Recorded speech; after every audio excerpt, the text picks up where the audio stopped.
Today, I went and serviced my mini claw machine at the art studio. I put in a bunch of new toys and collected all the money from it. And make sure to stick around to the end because I have a huge announcement and you won't want to miss that. Enough of the intro, let's just get right into it.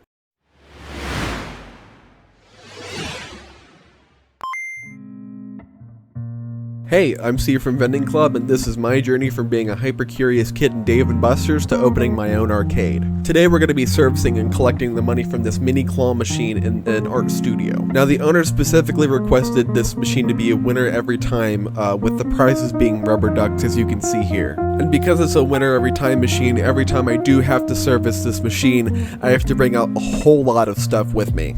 There's kind of a giant crater in the middle here from all the kids winning. And because I have to bring in a whole lot of prizes when I do service the machine, today I brought a huge bag of mostly rubber ducks, but we also have some emoji keychains as well as Poppet keychains mixed in. I wanted to fill this machine up as much as possible since this is about a 35 to 40 minute drive for me. I'd rather not be going every week or every 2 weeks. My ultimate goal with this location is to go about every 3 to 4 weeks, maybe even once a month. Originally, this machine was going to be going in a laundromat, but the owner wanted a 50-50 split before expenses, so he would be taking home more than I was. And when I called him to set an appointment to drop off the machine, he didn't answer and it went straight to voicemail. This set off a huge red flag in my mind, and even if it did make a whole lot of money, half of that before expenses would have been going to him if I could even get a hold of him. I'm not picky when it comes to finding businesses to partner up with via claw machine, but if the business owner's main characteristic is that he doesn't respond to me, I'm just not interested. The couple that owns this art studio is super responsive to me and loves what I'm doing.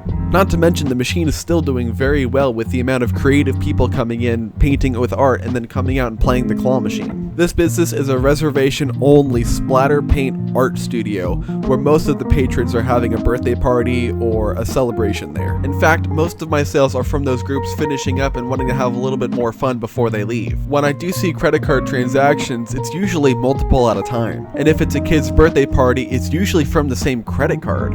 I'm really glad I went with this art studio instead of the laundromat, especially because of my big announcement at the end of the video. As well as the regular rubber ducks, they also wanted these paintable ones on Amazon.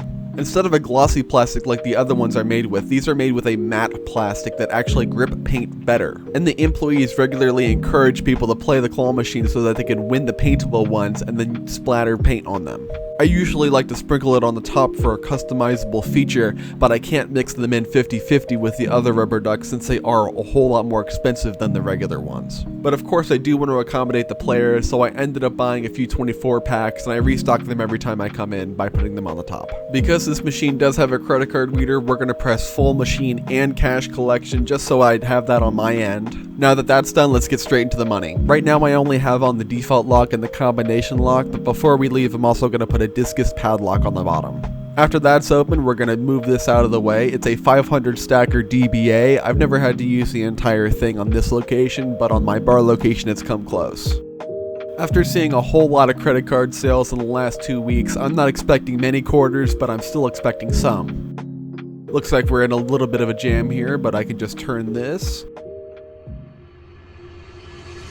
And boom, that's not too bad for just 2 weeks and mostly credit card sales. That's a good $7 or $8 in quarters, which is pretty good for a $2 machine. Not many people have 8 quarters with them nowadays. So because of that, we'll definitely take it. Alright, now we're gonna check the DBA, which should have a good amount in it. Not as much as the credit card sales, but still a pretty good amount.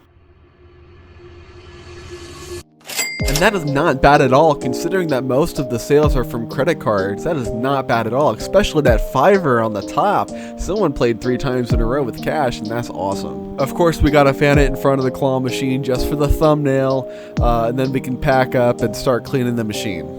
Now, if you're just starting this business, you're going to understand very quickly that a good portion of your time at the location is going to be cleaning your machine and making it look good. The last thing you want to do before leaving the location is making sure it looks good. People don't want to play a dirty claw machine. They want to play something that looks brand new and clean. If you go back to the start of the video, you can see a bunch of fingerprints and a bunch of smudges, especially on the left side of the machine when the parents are checking out at the desk there and the kids just want to touch everything. And even if you're going to get mostly kids playing, you will want to clean the top of your machine. It accumulates dust like a sponge to water. The same way that people don't want to play a dirty machine, they also don't want to play a dusty machine. Who knows how long that's been sitting there without anybody playing it. So guys, do yourself a favor. If you're just starting in this business and you don't have the cleaning supplies already, go on Amazon, buy them right now. It's less than 25 bucks for a bottle of Windex and 12 pairs of microfiber cloths that I'm using in this video. So guys, I hope you enjoyed this collection video at the art studio. The big announcement is that the couple who owns this art studio is going to be expanding not only to a second art studio, but in the same building will be an axe throwing center in which I'll be supplying a mini arcade, so stay tuned for that. It'll be a dedicated space in where I can go more in depth with how I run a mini arcade,